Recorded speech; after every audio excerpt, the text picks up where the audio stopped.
Sarah Martinez had always been good with her hands. Growing up in a small Texas town, she spent countless hours in her father's auto repair shop, learning that every mechanical problem had a solution if you were patient enough to find it. That same patience and technical skill had served her well during her 6 years in the Navy as a communications specialist. The forward operating base in Afghanistan was nothing like the clean, organized workshops of her childhood. Dust covered everything, and the constant threat of enemy fire made every repair job feel like a race against time. But Sarah thrived in this environment. While other sailors complained about the harsh conditions, she found purpose in keeping the communication lines open between the various units scattered across the dangerous region. Her workspace was a cramped corner of the communications tent, filled with radio equipment, satellite dishes, and miles of cable that seemed to multiply overnight. The gear took a beating in the desert environment. Sand got into everything. The extreme temperature changes wreaked havoc on sensitive electronics, and the constant vibrations from nearby explosions knocked equipment out of alignment regularly. On this particular morning, Sarah arrived at her station to find chaos. The primary satellite communication array had gone down during the night, cutting off contact with 3 forward patrol units. The backup systems were functioning but barely. Static filled every transmission, making clear communication nearly impossible. For units operating in hostile territory, clear communication wasn't just important, it was a matter of life and death. Sarah rolled up her sleeves and got to work. She started with the basics, checking all the connections, testing signal strength and running diagnostics on the primary equipment. The satellite dish alignment was slightly off, probably from the windstorm that had blown through the previous evening. She climbed up to the roof of the communications bunker, adjusting the dish position while her partner monitored signal quality from below. The heat was already becoming unbearable, even though it was still early morning. Sarah's uniform was soaked with sweat as she fine-tuned the dish alignment. Each small adjustment required her to climb down, check the readings, then climb back up to make another tiny correction. It was tedious work, but she knew that somewhere out there, American soldiers were depending on her to restore their lifeline to base. After 2 hours of adjustments, the primary array was functioning again, but Sarah noticed something troubling in the diagnostic readings. The signal strength was good, but there were intermittent power fluctuations that could cause the system to fail again without warning. She traced the problem to a damaged cable that ran underground between the communications bunker and the main power supply. Digging up and replacing underground cable in a combat zone required special permission and additional security. Sarah filled out the necessary paperwork and waited for approval, but she knew that bureaucracy moves slowly, even in a war zone. Meanwhile, the communication system remained vulnerable to failure at any moment. As she worked on temporary solutions to stabilize the power supply, Sarah became aware of increased activity around the base. Helicopters were coming and going more frequently than usual, and she noticed several unfamiliar faces among the personnel. These weren't regular Army or Marine units. Their gear was different, their bearing more intense, and they moved with a precision that suggested special operations. Sarah had worked on enough bases to recognize the signs. A special mission was being planned, and that meant the communication systems would be more critical than ever. Special operations units relied heavily on real-time communication with their support teams. Any failure in the comm systems during their mission could have catastrophic consequences. The pressure was mounting, but Sarah felt energized rather than stressed. This was what she had trained for, keeping vital systems running when everything else was falling apart. She worked through lunch, running additional diagnostic tests and implementing multiple backup systems to ensure redundancy. By late afternoon, she had managed to stabilize the primary communication array and establish 2 independent backup systems. The underground cable still needed to be replaced, but her temporary workarounds would hold for at least several days. More importantly, all systems were now running at full capacity with crystal clear signal quality. As Sarah was packing up her tools and preparing her end-of-shift report, her supervisor approached with news that would change everything. A high-priority mission required immediate communication support, and Sarah had been specifically requested to oversee the comm systems during the operation. The mission was classified, but she would be briefed in the morning. Sarah felt a mix of pride and nervousness. Being selected for special mission support was recognition of her technical skills, but it also meant increased responsibility and risk. She had supported special operations before, but never as the primary communications specialist for such a critical mission. That evening, as she lay in her bunk, listening to the distant sound of helicopters and the occasional rumble of artillery, Sarah reviewed everything she knew about the communication systems. She mentally walked through every possible failure scenario and the solutions she had prepared. Tomorrow would test not just her technical abilities, but her ability to perform under the kind of pressure that could mean the difference between mission success and disaster. She thought about her father's words from years ago. "Every problem has a solution, Sarah. Sometimes you just have to be creative enough to find it." Tomorrow, she would need all the creativity and skill she could muster. The lives of American service members would depend on her ability to keep the communication lines open, no matter what challenges arose. As she finally drifted off to sleep, Sarah couldn't shake the feeling that tomorrow's mission would be unlike anything she had experienced before. The increased security, the unfamiliar personnel, and the urgency in her supervisor's voice all pointed to something big. She would be ready.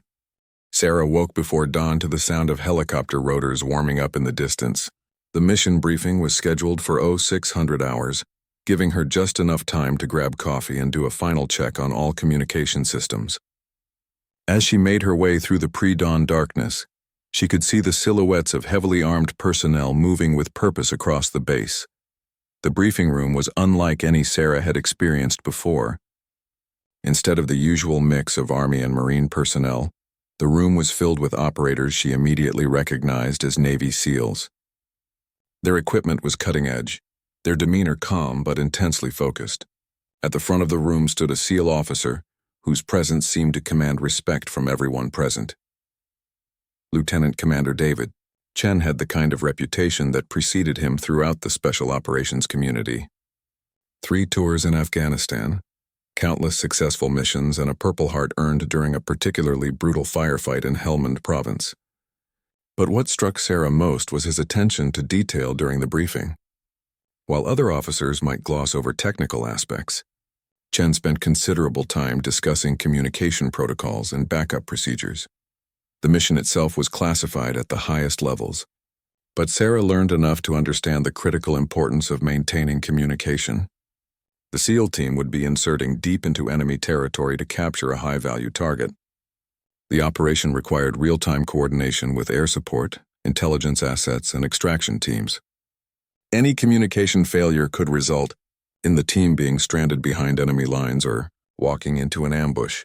Sarah's role was to maintain constant communication from the base operations center while the team was in the field. She would be the link between the SEAL team and all supporting elements, relaying critical information and ensuring that help would be available if things went wrong. The responsibility was enormous, but Chen's confidence in her abilities was reassuring. After the briefing, Chen approached Sarah privately. His manner was professional but warm, and he took time to understand her technical setup and backup procedures. Unlike some officers who treated technical personnel as support staff to be ignored, Chen clearly understood that his team's lives might depend on Sarah's expertise.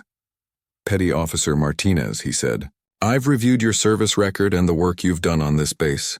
The communication systems have never been more reliable than they are right now. That's not a coincidence." His words carried weight because they came from someone who understood the life and death importance of reliable communications in combat operations.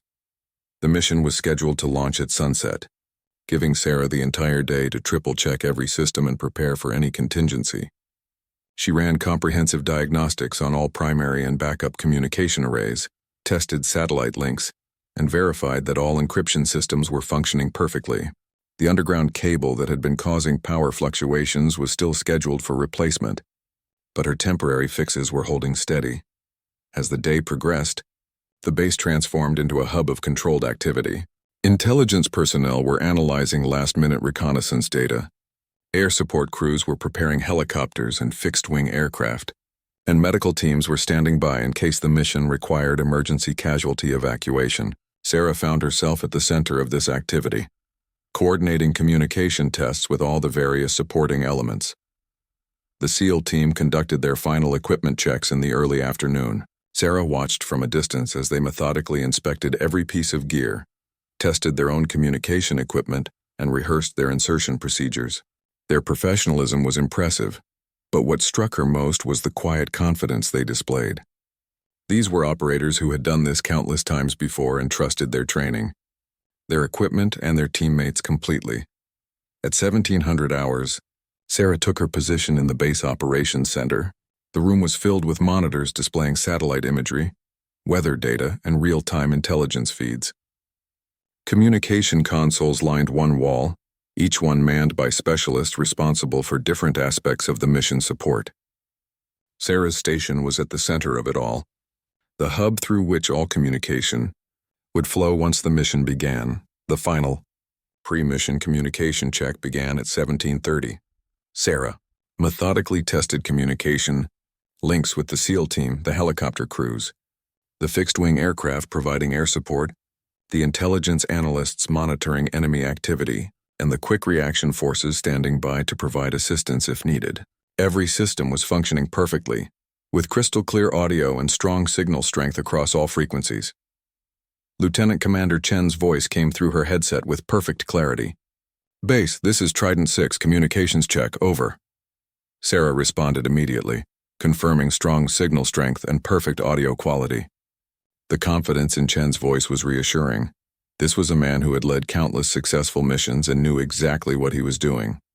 As sunset approached, Sarah could feel the tension building in the operations center.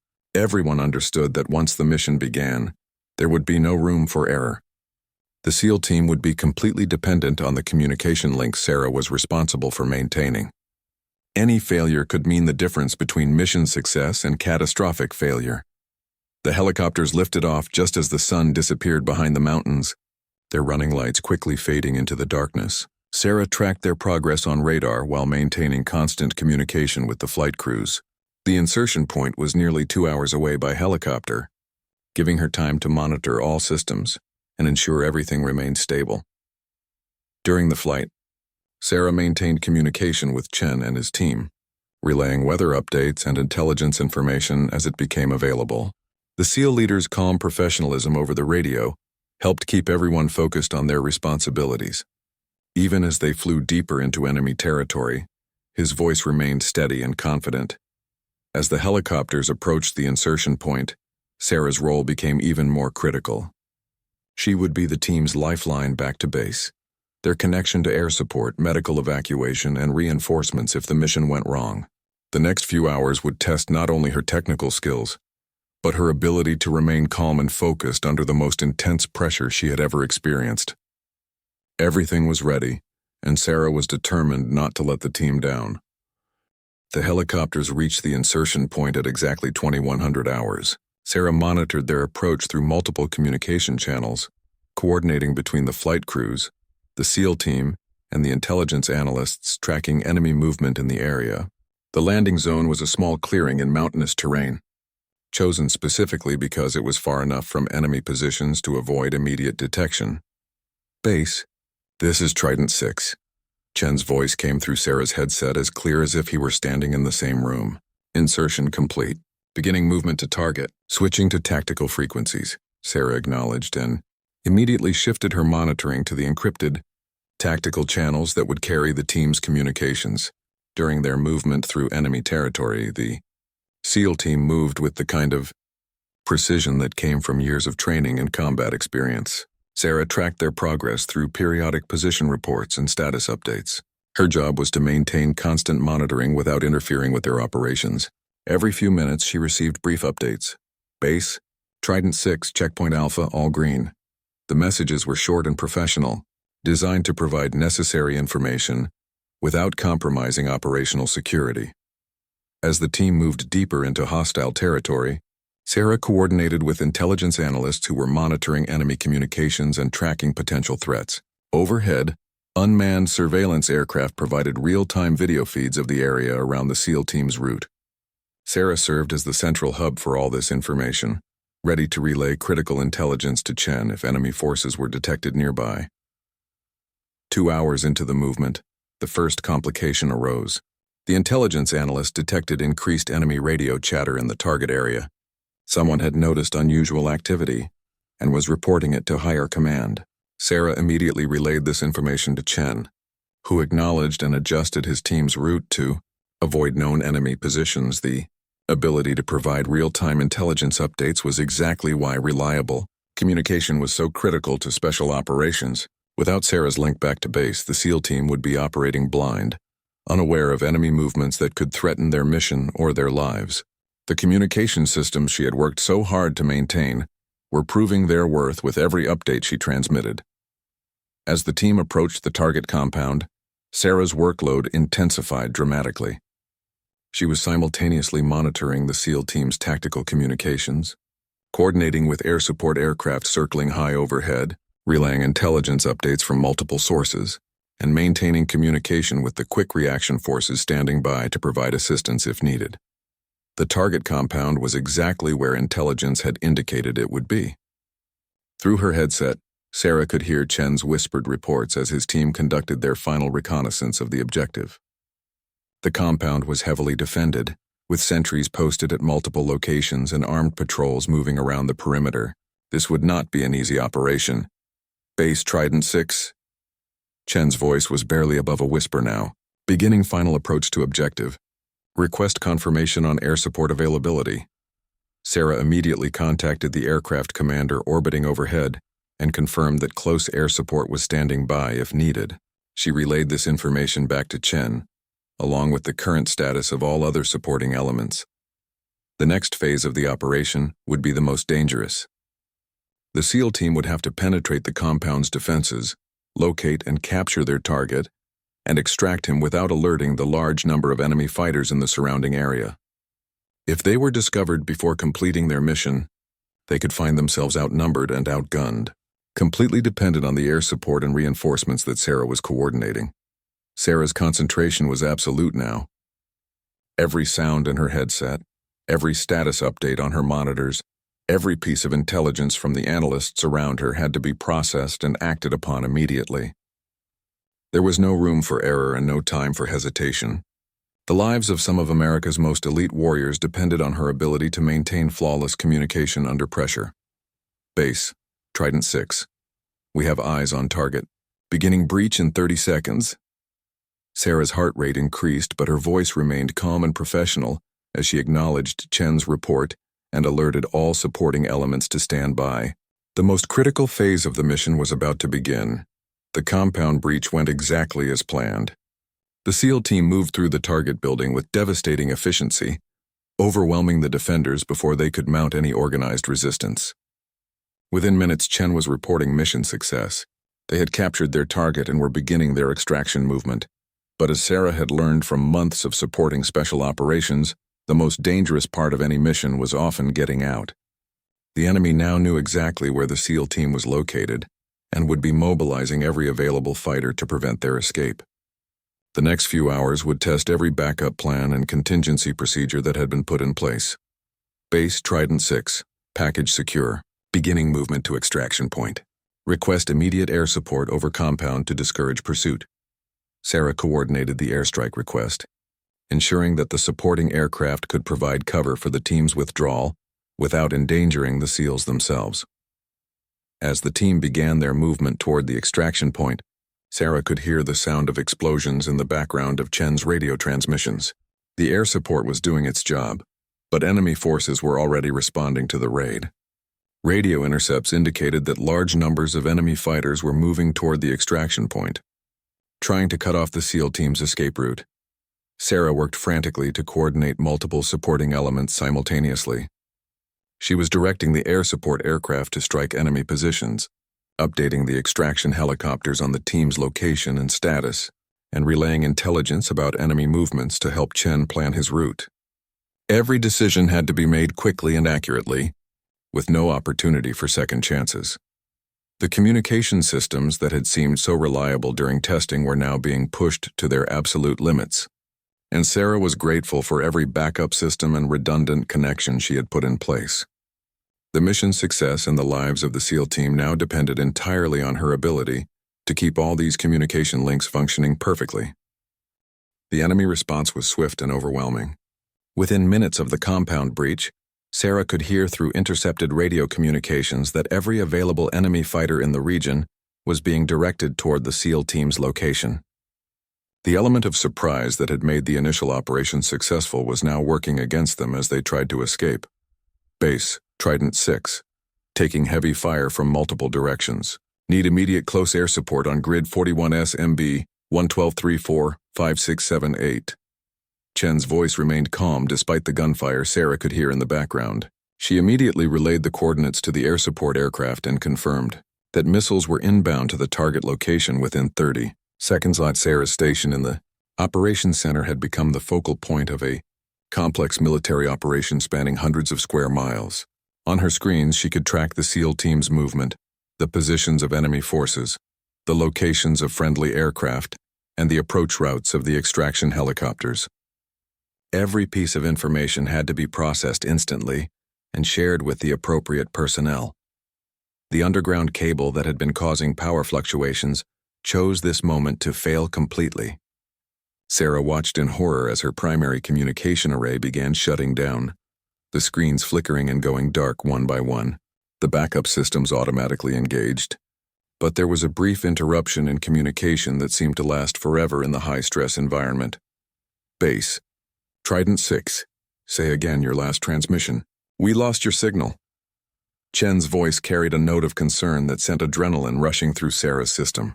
The SEAL team was under heavy fire and desperately needed the air support and intelligence updates that Sarah was coordinating. Any communication failure now could be catastrophic. Trident 6 base, sorry for the interruption. Switching to backup systems. Air support is inbound to your location in 15 seconds. Sarah's voice was steady despite the crisis with her equipment. She had trained for exactly this scenario, and her backup systems were functioning perfectly. The temporary communication loss had lasted less than 10 seconds, but in combat, 10 seconds could mean the difference between life and death. The airstrike was devastating and effective. Sarah could hear the explosions through Chen's radio, as the supporting aircraft destroyed several enemy positions that had been threatening the SEAL team. The immediate pressure on the team was reduced, giving them the opportunity to continue their movement toward the extraction point. But the enemy was adapting quickly to the situation. Intelligence intercepts indicated that they were setting up roadblocks and ambush positions along all the likely extraction routes. The helicopters that were supposed to pick up the SEAL team were now flying into a heavily defended area where they would be vulnerable to rocket-propelled grenades and heavy machine gun fire. Sarah found herself coordinating an increasingly complex operation. The original extraction plan had called for the helicopters to land at a predetermined location and pick up the team.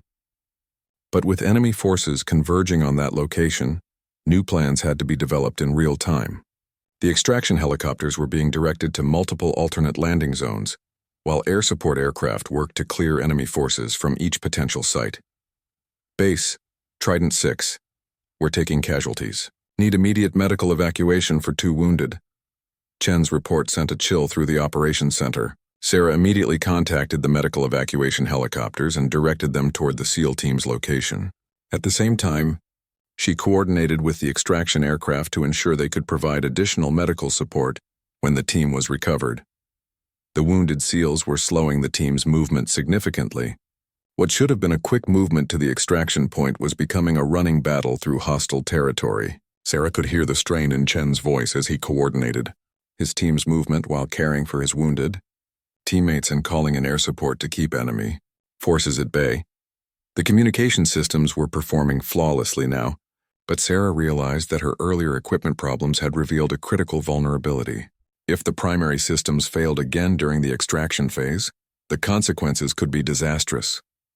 She began implementing additional backup procedures, routing critical communications through multiple independent systems to ensure redundancy. As the SEAL team approached the first alternate extraction point, enemy forces were already waiting in ambush positions. The landing zone was too dangerous for the helicopters to attempt a pickup. Sarah relayed this information to Chen and directed him toward a second alternate site, but intelligence reports indicated that enemy forces were moving to cover that location as well. The situation was becoming desperate. The SEAL team was running low on ammunition, had wounded personnel who needed immediate medical attention, and was being pursued by overwhelming enemy forces.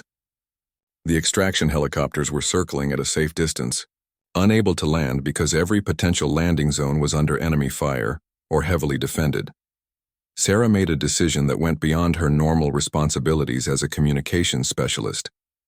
Based on her analysis of all available intelligence, she identified a small clearing that hadn't appeared on any of the pre-planned extraction sites but offered the best combination of accessibility for the helicopters and defensibility for the SEAL team.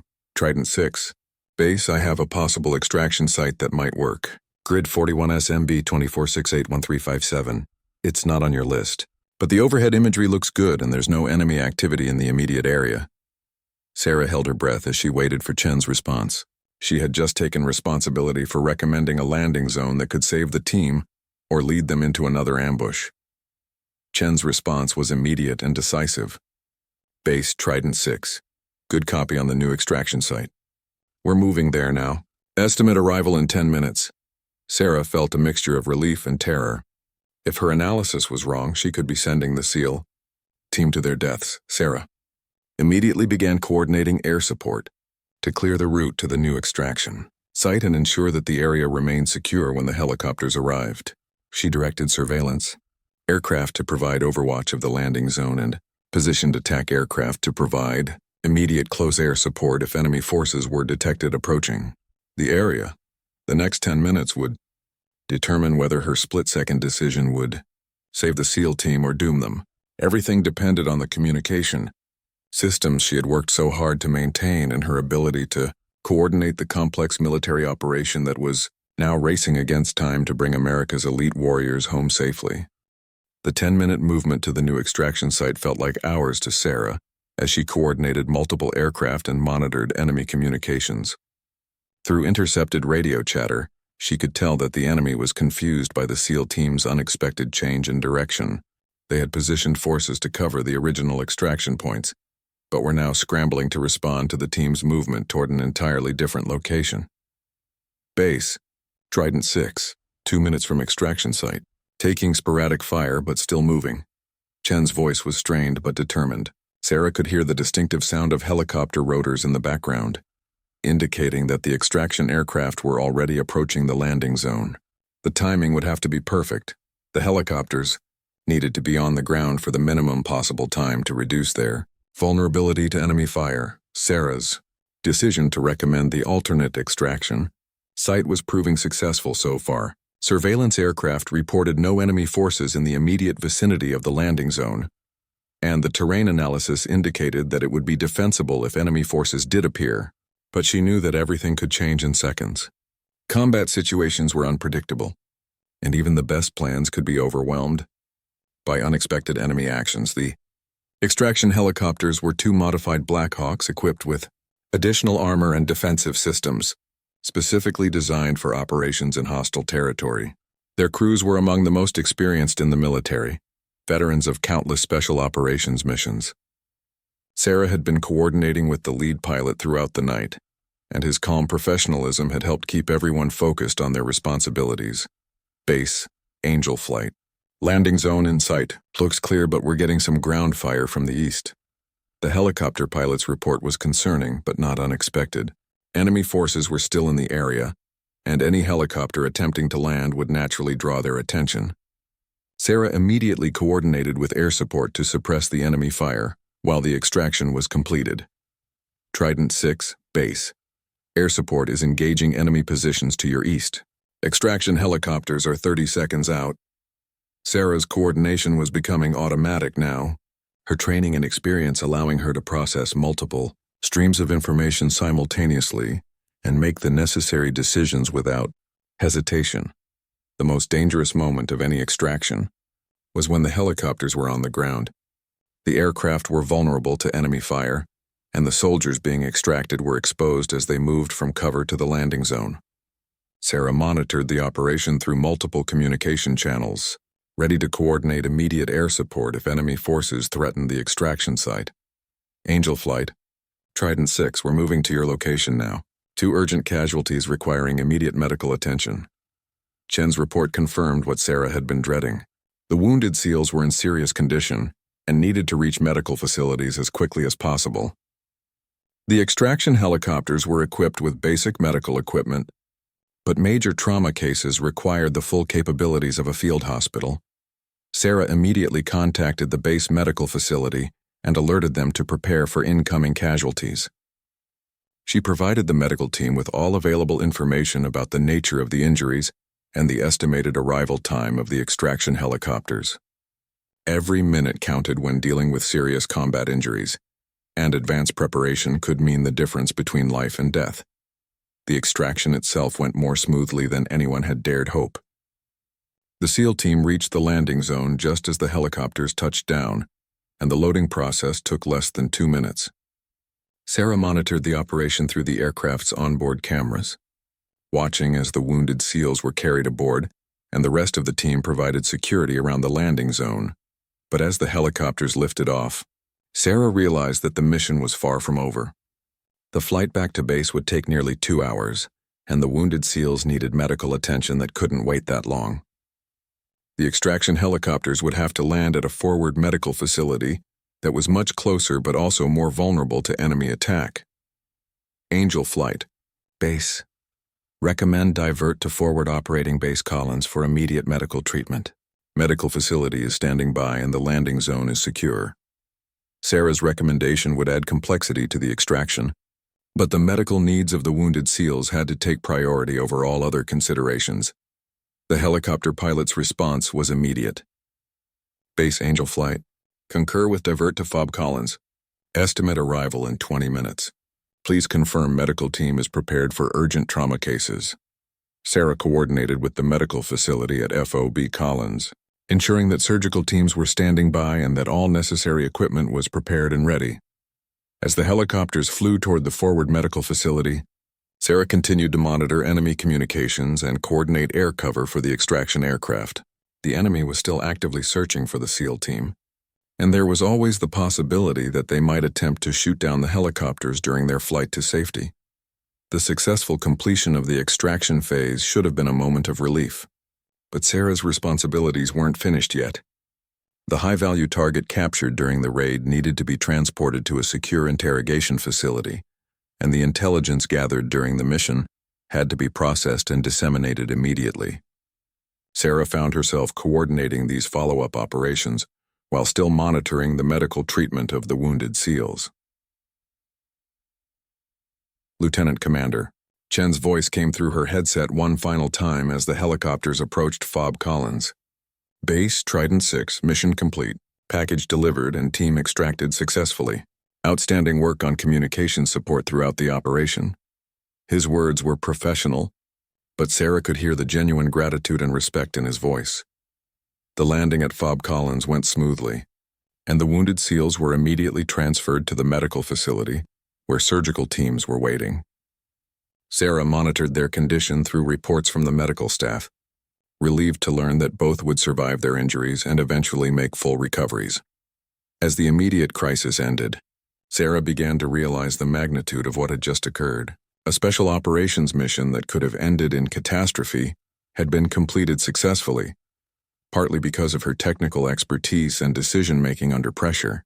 The communication systems she had maintained had proven reliable when they were needed most, and her split-second decision to recommend an alternate extraction site had potentially saved the lives of the entire SEAL team. But even as she felt a sense of accomplishment, Sarah knew that her role in the mission was far from over. The intelligence gathered during the raid would require extensive analysis, and the successful techniques used during this operation would be studied and incorporated into future mission planning. Her work as a communications specialist had contributed to a mission that would have strategic implications far beyond the immediate tactical success. The days following the mission were a blur of debriefings, after-action reports, and technical analyses. Sarah found herself in meeting after meeting, explaining her decisions during the critical moments of the operation, and analyzing what had worked well and what could be improved for future missions. The successful rescue of the SEAL team had generated significant interest at the highest levels of command. Lieutenant Commander, Chen returned to the base 3 days after the mission to participate in the formal debrief process. Sarah was surprised when he specifically requested a private meeting with her before the official sessions began. They met in a quiet corner of the base mess hall, away from the usual crowds of personnel. Petty Officer Martinez, Chen began, his voice carrying the same professional tone she remembered from the mission briefings. I wanted to thank you personally for your performance during the operation. Your decision to recommend that alternate extraction site quite possibly saved my team's lives. His words were simple, but Sarah could see the genuine emotion behind them. Chen went on to explain how critical the communication support had been throughout the entire mission. The real-time intelligence updates, the coordination with air support, and especially the flawless performance of the communication systems during the most dangerous phases of the operation, had all been essential to the mission's success. Without Sarah's technical expertise and steady performance under pressure, the outcome could have been very different. What surprised Sarah most was Chen's detailed knowledge of her technical work. He had clearly taken the time to understand exactly what she had done to maintain the communication systems and how her preparations had contributed to the mission's success. Unlike many officers who viewed technical personnel as support staff to be taken for granted, Chen understood and appreciated the complexity and importance of her role.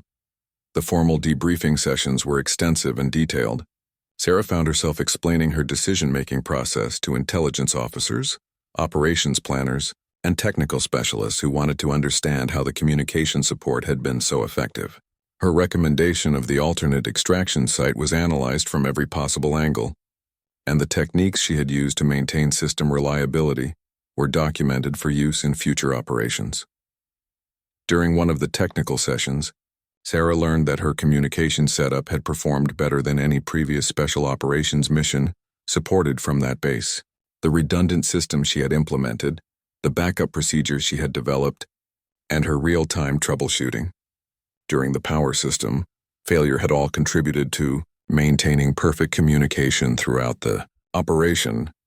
The intelligence gathered from the captured high-value target was proving to be extremely valuable, leading to additional operations against enemy networks throughout the region. Sarah realized that her role in the mission had contributed not just to the immediate tactical success, but to a broader strategic victory that would have lasting impact on the war effort.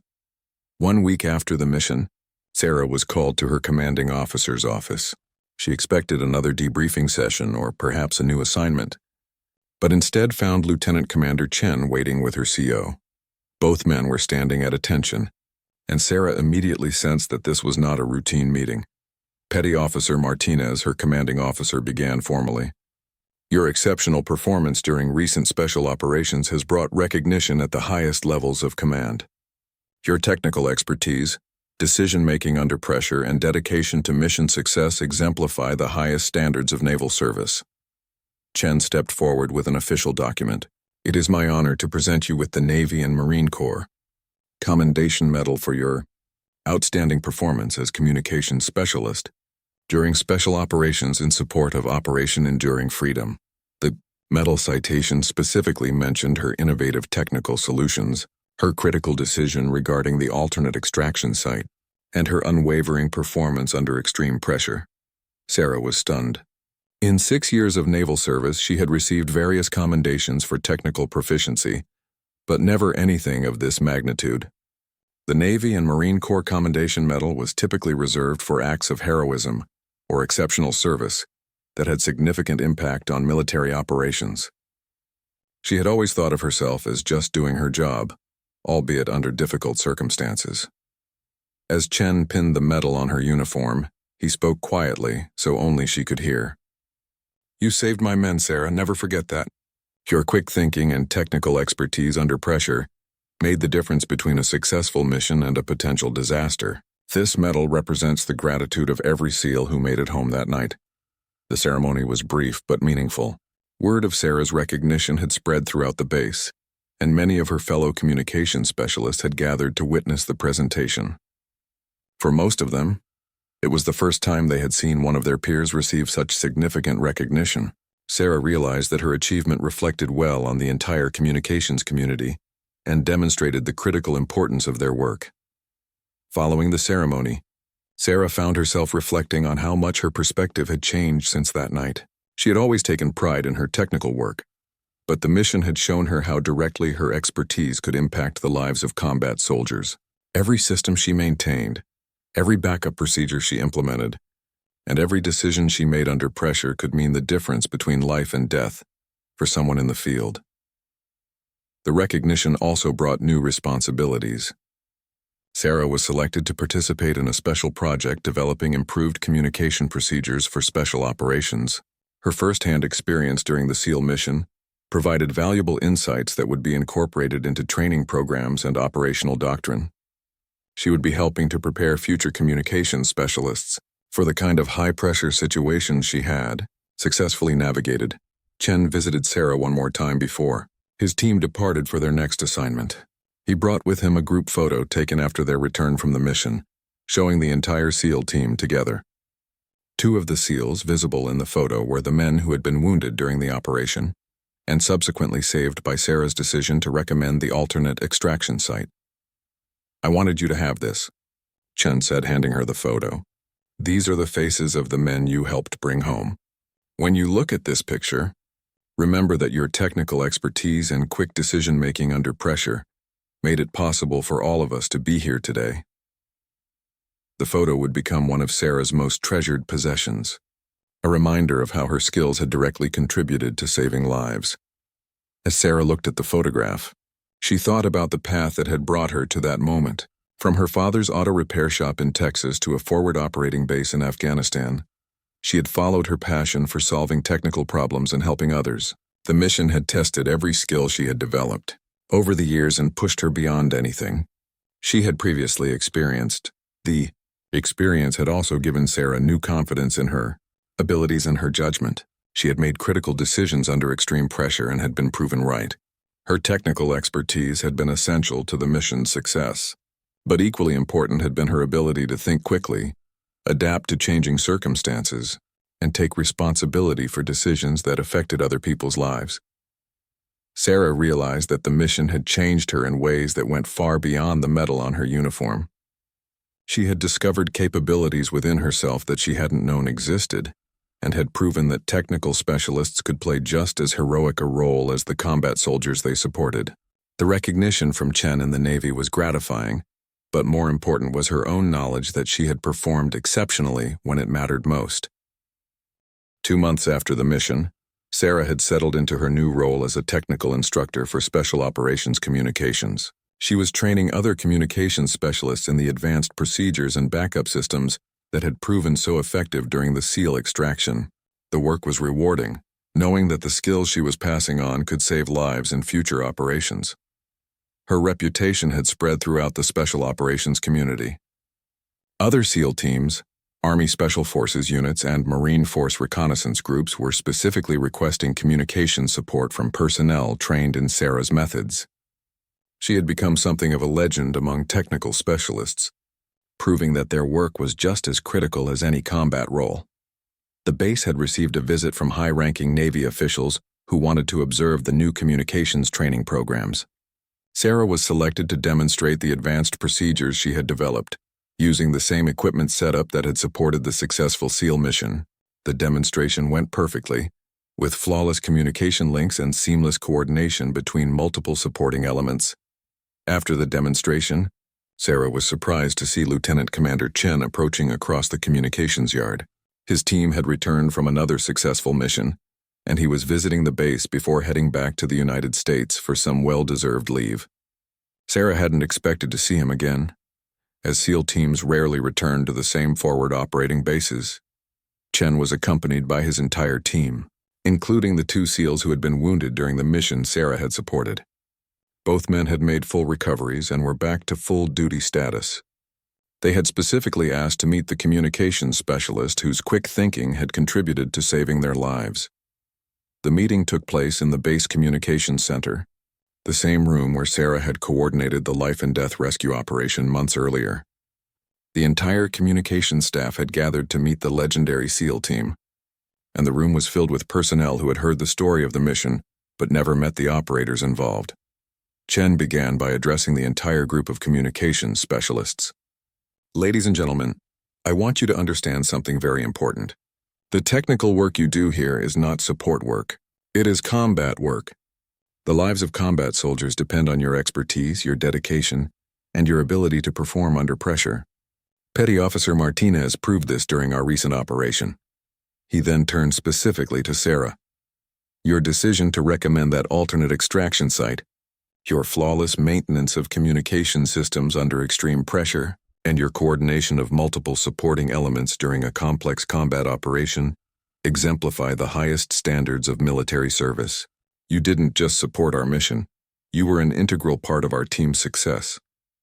What happened next shocked everyone in the room. Lieutenant Commander Chen, a decorated SEAL officer with years of combat experience and countless successful missions, came to attention and rendered a crisp military salute to Sarah. The gesture was unprecedented. Officers typically received salutes from enlisted personnel, not the other way around. The room fell completely silent.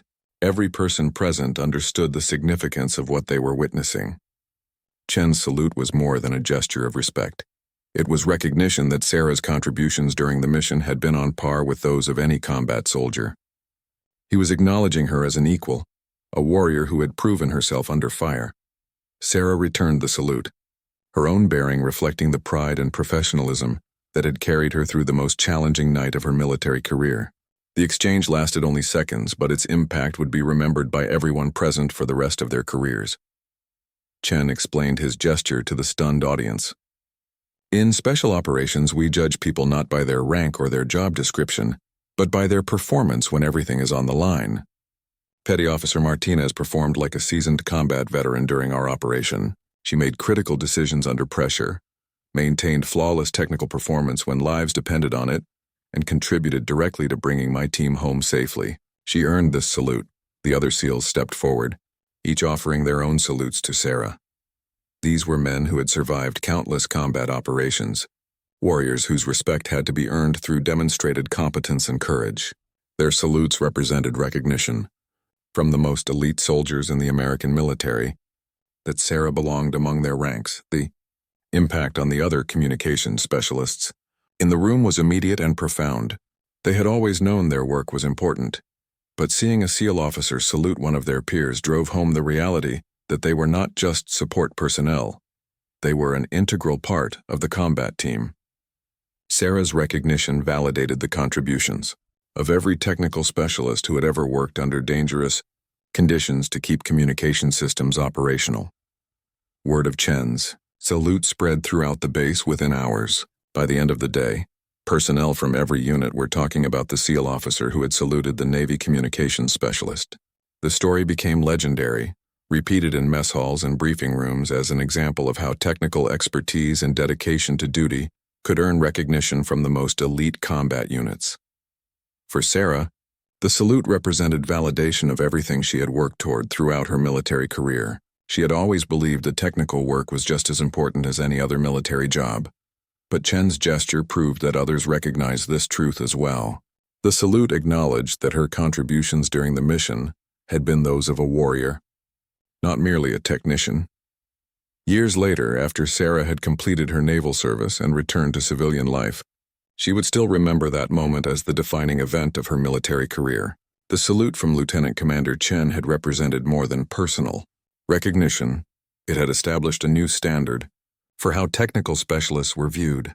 Within the special operations community, the communication systems Sarah had maintained that night continued to serve other missions, supporting countless operations and helping to bring American soldiers home safely. But more importantly, the procedures she had developed and the training program she had established would influence special operations communications for years to come. Her legacy lived on in every communications specialist who learned from her example, and every soldier whose life was saved by reliable communication systems. The salute had lasted only a few seconds, but its meaning would resonate throughout Sarah's life. She had proven that heroism could take many forms, and that technical expertise applied with courage and dedication was just as valuable as any weapon on the battlefield. In a room full of military professionals, a SEAL officer's salute had acknowledged what Sarah had always known, that everyone who serves with honor and distinction, regardless of their role, deserves recognition as a warrior.